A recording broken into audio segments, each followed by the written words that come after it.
desa sadayana kita cari aman, cari evakuasi. Perubahan alih fungsi di kawasan kampung itu secara pemerintah segera direlokasi dan ini dihutankan karena potensi terjadi lagi sangat tinggi. Saya juga ada pengontrolan, ya udah jangan nebang pohon sembarangan. Untuk sehari-hari kehidupan mata pencarian masih dibolehkan.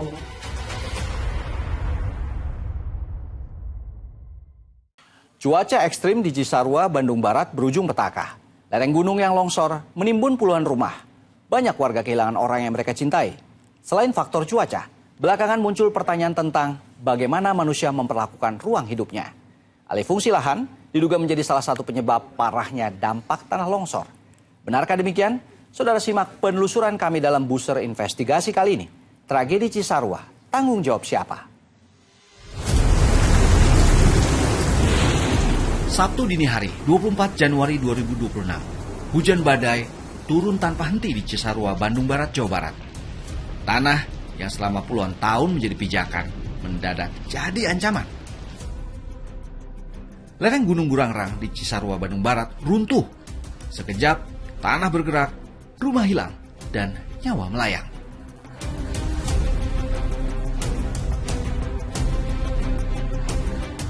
Tanah dari lereng gunung meluncur deras, menghantam permukiman warga dan perkebunan sayur di bawahnya. Kepanikan terjadi, memecah kedamaian pagi.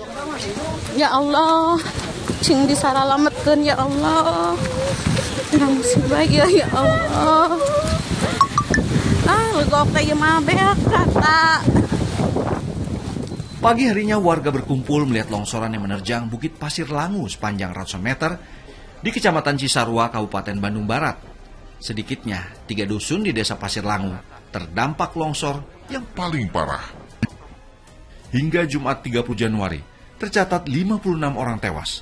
Lebih dari 20 orang masih belum ditemukan, puluhan lainnya terpaksa mengungsi, dan 48 rumah rusak berat. Proses pencarian terus berlangsung meski terhambat sulitnya medan dan cuaca ekstrim. Ini adalah momen saat tim SAR gabungan berjibaku untuk mengangkat salah satu korban longsor yang ditemukan. Ketebalan material longsor yang mencapai 10 meter dan juga lumpur yang telah menyapu rata puluhan bangunan rumah warga menyulitkan evakuasi. Dua. Langsung ke atas, Pak.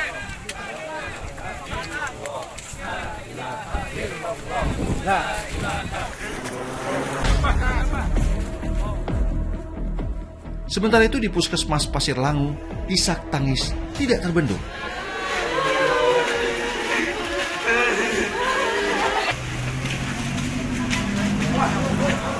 Satu persatu anggota keluarga korban ditemukan dalam kondisi tidak bernyawa.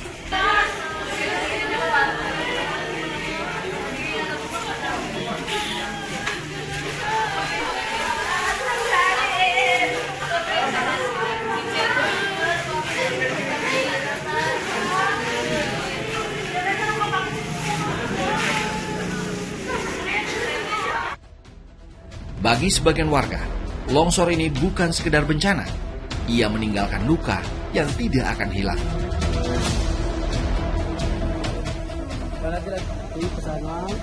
Salah satu warga bercerita kepada kami bagaimana peristiwa tanah longsor dari lereng Gunung Burangrang terjadi saat itu. Rumah yang berada jauh dari lereng gunung ini pun rusak berat, namun penghuninya berhasil selamat. Pertama di sini dulu yang bayi umur 2 bulan di sini sama ibunya, sama anak yang umur 4 tahun di sini sama ibunya, 3 di sini. Yang udah diselamatin yang ini, saya nyari yang satunya yang umur 9 tahun yang di sini. Di sini tertimbun kurang lebih 1 jam. Tertimbunnya 1 jam. Oh, 1 jam. Ya, dia tertimbun reruntuhan bangunan sama rak buku sama rak pakaian. Pas begitu saya diangkat, kedengaran ada bunyi tolong sakit yang di dalam itu. Nah, saya dikeluarin semua barang-barang sama tetangga di sini sama yang bantuin dari sana yang jauh ikut bantuin. Nah, akhirnya alhamdulillah selamat. Ini air hampir sedikit ini Kalau sebadan Pak Ikin segimana? Sedada? enggak sampai sedada. Ini cuma segini doang. Air ya? Ya. Ada airnya berarti lumpur dan air ya? Ya, lumpur semua, lumpur. Oh, lumpur semua. Lumpur semua. Lumpur semua, tapi lumpur itu kayak air gitu. Jadi lumpurnya. Ini tuh emang aliran sungai atau apa? Enggak, dulunya ini dangkal. Ini dangkal, gak ada airnya sama sekali. Ini enggak berlubang kayak gini. Enggak berlubang kayak gini dulunya. Kami beruntung bisa menemui warga pemilik rumah yang selamat. Meski masih dalam masa pemulihan, mereka bersyukur masih diberikan keselamatan meski rumahnya sudah hilang diterjang material longsor. Keajaiban terjadi di keluarga ini. Anak-anaknya selamat, padahal sudah tertimbun material yang tebal. Ya, pertama kejadiannya itu sekitar 3:30 subuh hari Sabtu itu. Ada dentum tabrakan 2 kali yang ya, itu suaranya 2 kali. Yang waktu pertama sekali dentuman pertama itu gak kebangun kita ya. Waktu pas kedua kali mau lihat keluar udah posisi ketutup, udah ambruk rumah gitu. Asu sama ketutup sama lumpur. Iya, sama material tembok gitu kan udah mulai Ini tertimpa. kekubur lama Mulai banget. setelah tertimpa tuh ini Adam. Saya juga cuma rumah di ke pres sama bambu. Nyelamatin diri lah. Nyelamatin ini anak-anak sama istri. Nyelamatin istri sampai teriakan tolong-tolong sama anak. Setelah itu tetangga baru muncul satu mengikin itu udah satu bantuin dah udah mulai Narik ini, narik narik itu bayi. yang bayi sama yang anak yang 3 tahun baru. itu jam berapa sih, Kang? Jam 4 Setengah empatan kejadiannya. sih. Tapi sebelumnya dapat informasi nggak? Nggak ada. Nggak ada. Nggak ada informasi. Nggak ada. Jadi nggak ada informasi di atas tuh ada longsor. Nggak ada. Posisinya kan mati lampu waktu itu ya, mati Ya, HP. dari 3:30 sore mati HP lampu. juga mati semua lobet. Gemuruh hujan anginnya Biasa besar gitu. banget. Ternyata tabrakan itu tabrakan tanah ternyata. Kita nggak tahu mah mau bangun mah langsung ketimpa, Iya, belum 2 sempat kali- bangun. 2 kali ya. Baru berapa detik kita ngomongin suara apa itu? Kayaknya mah itu saungnya, kayaknya ambruk. Langsung timpa semua. Sayangnya, tidak semua bernasib baik. Bagja kini harus sendiri setelah istri, anak, dan orang tuanya hingga kini masih juga belum ditemukan. Kepada kami, ia menceritakan kejadiannya. Waktu pas kejadian nggak ada di sini kan? Nggak ada di rumah. Di rumah ada? Lagi di Jakarta. Di rumah? Di rumah cuma ada anak sama istri. Berarti sampai sekarang belum ketemu. Belum ketemu sampai sekarang juga. Oh, rumah Kang Bagja di mana coba jadi? Sebelah sana. Itu ya, Ada batu ya? gundukan batu Itu ya? Iya. Itu jam 5-an lah subuh. Kang Ada Bagja yang lagi di ngasih tahu, Jakarta. ya. Ada yang ngasih tahu orang tua. Terus? Telepon suruh pulang cepet-cepet gitu. Cuman nggak tahu sih. Soalnya udah begini gitu sampai sini juga. Pulang dari Jakarta teh. Salah seorang kerabatnya juga menceritakan apa yang dialaminya pada dini hari saat kejadian. 2:30 saya belum tidur. Perasaan saya tuh kayak kapal mau jatuh dari atas. Atas tuh maksudnya sana ya? Dari atas. Nah, ketika kesini kok semakin besar. Nah, baru saya kan belum tidur, setengah 3 keluar saya teh. Oh ini mah apa yang mau jatuh, karena kan ada yang pelatihan tentara ya di atas. Nah, saya curiganya itu. Saya langsung turun ke bawah ini, di teras. Kan ini lagi gak ada lampu ya, malam gak kelihatan sama sekali. Di atas gak ada apa-apa kok suara semakin dekat gitu. Nah, ketika saya menyadari ketika si tumpukan ini Pak, ketika tumpukan ini datang belum ke sini, nah baru saya menyadari, baru dari sana saya langsung lari gedor-gedor pintu yang di sekitar sini. Barusan itu saya gak tahu lagi gimana. Nah, sampai saya bentar deh, nah datang lagi. Sebelum longsor melanda, kawasan yang membentang sejauh 3 km ini dipadati rumah warga. Di saat yang sama, BMKG mengeluarkan peringatan cuaca ekstrim di lokasi bencana. Hujan ringan disertai kabut tebal masih menyelimuti kawasan Cisarua, Bandung Barat. jarak pandang terbatas.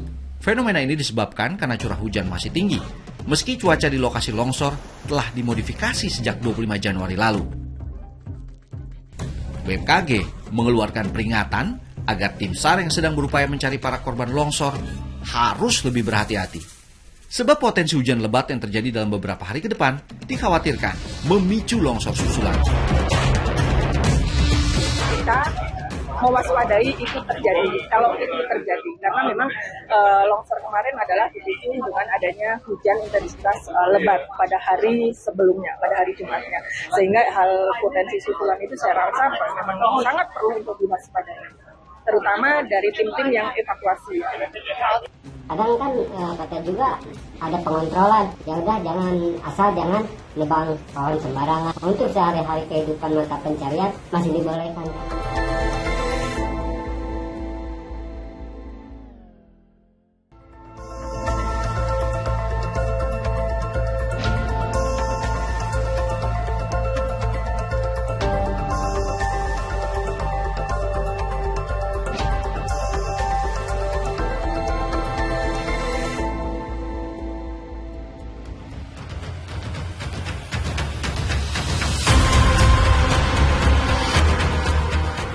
Selain tingginya curah hujan, faktor lain disebut-sebut jadi penyebab terjadinya tanah longsor di lereng Gunung Burangrang, Cisarua, Bandung Barat.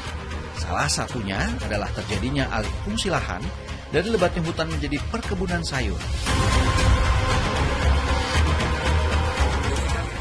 Hal ini tidak dibantah oleh Gubernur Jawa Barat. Pemprov sudah mencium adanya aktivitas pembukaan lahan di kawasan rawan longsor.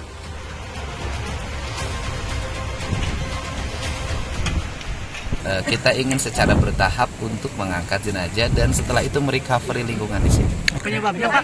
Penyebabnya Pak? Ya, kan sudah bisa dilihat sekeliling ini kebunnya pakai plastik, tanamnya pakai plastik dan di atasnya kebunnya udah naik ke puncak. Kita sudah bisa melihat lah ini faktornya apa. Ya. Setelah itu seluruh rumah di sini mau kita relokasi, jangan di sini lagi. Saya sih lebih cenderung daerah ini dihutankan saja. Artinya ada alih fungsi lahan Pak kalau melihat secara ini Pak ya? Ya ini kan sudah jelas. Di sekitar sini sudah mencemaskan kalau menurut saya. Saya tadi keliling sangat mencemaskan. Berdasar citra satelit, luas vegetasi di kawasan Cisarua menunjukkan penurunan cukup signifikan dalam 20 tahun terakhir. Perubahan terjadi di lereng Gunung Burangrang. Area yang sebelumnya hijau kini berubah menjadi lahan terbuka dan bangunan perkebunan.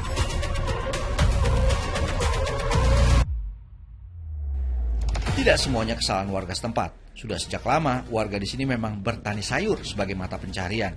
Yang menjadi masalah adalah munculnya dugaan penyalahgunaan fungsi lahan dan keterlibatan pihak luar dalam pembukaan lahan di kawasan perbukitan ini.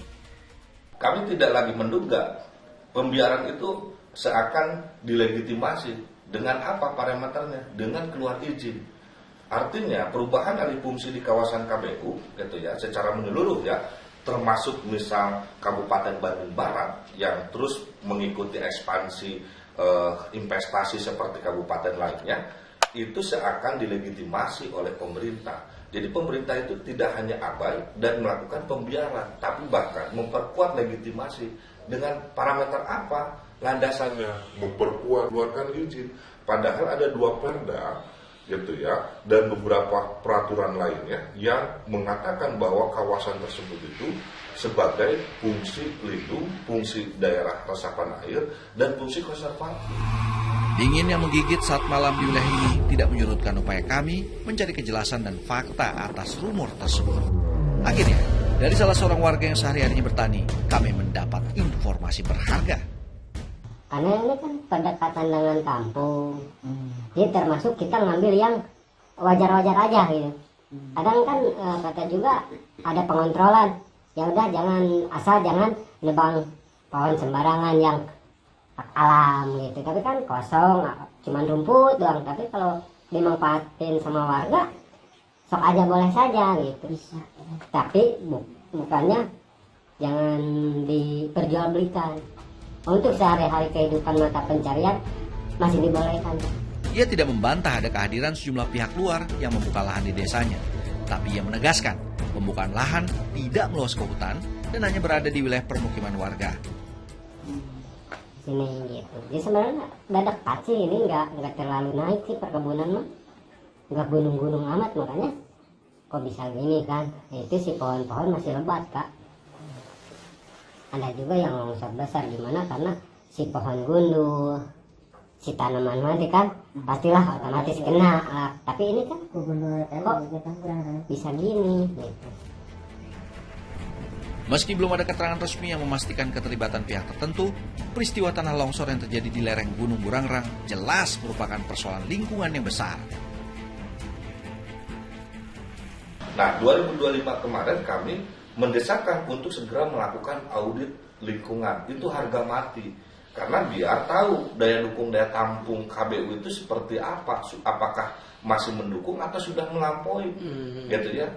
Yang tidak harus diintervensi oleh kegiatan-kegiatan yang mengalihfungsikan, baik itu untuk properti, baik itu untuk pengembangan wisata maupun juga untuk pertanian. Dan terbukti 2025 itu sempat juga gubernur yang baru memang merespon, makanya dia mengeluarkan Pergub nomor 11 gitu ya, untuk tidak melakukan kegiatan-kegiatan atau mengeluarkan izin di kawasan lindung dan resapan air. Tapi itu tidak cukup di situ gitu ya. Pemprov Jawa Barat menegaskan akan mengevaluasi secara menyeluruh atas apa yang terjadi di Cisarua, Bandung Barat. Fungsi lahan kita ketahui hampir sebagian lahan di kaki Burangrang ini alih fungsi, harusnya tanaman keras tapi dipakai sayuran begitu. Ini kan dilematis ya. Satu sih kita juga paham para petani mencari penghidupan, tapi di siang lain kita harus memperhatikan faktor ekologi ya, daya dukung lingkungan. Kalau sudah bencana kan kita rugi semua. Kami langsung beberapa kali menutup atau menghentikan beberapa aktivitas yang diduga punya risiko bencana banjir dan longsor bersama teman-teman dari kabupaten kota. Ya, yang alih fungsi lahan ini kita akan kembalikan ke habitatnya, kita akan hutankan, dan solusinya masyarakat kita carikan lokasi di tempat lain yang representatif, yang bebas dari risiko bencana longsor dan banjir. Longsor di Cisarua, Bandung Barat meninggalkan lebih dari sekedar kerusakan fisik. Peristiwa itu juga menyisakan duka, trauma, dan pertanyaan tentang bagaimana ruang-ruang rawan bencana seharusnya dijaga. Lemahnya pengawasan tata ruang menjadi hal yang harus jadi perhatian. Bencana ini menjadi pengingat bahwa alam memiliki batas yang jika dilanggar akan mempertaruhkan nyawa manusia. Saya Joy Astro dan Buser Investigasi pamit undur diri dari layar televisi Anda. Setelah ini Anda bisa terus menyaksikan Buser Investigasi di channel YouTube Liputan 6 SCTV. Thanks for watching. I'll see you around.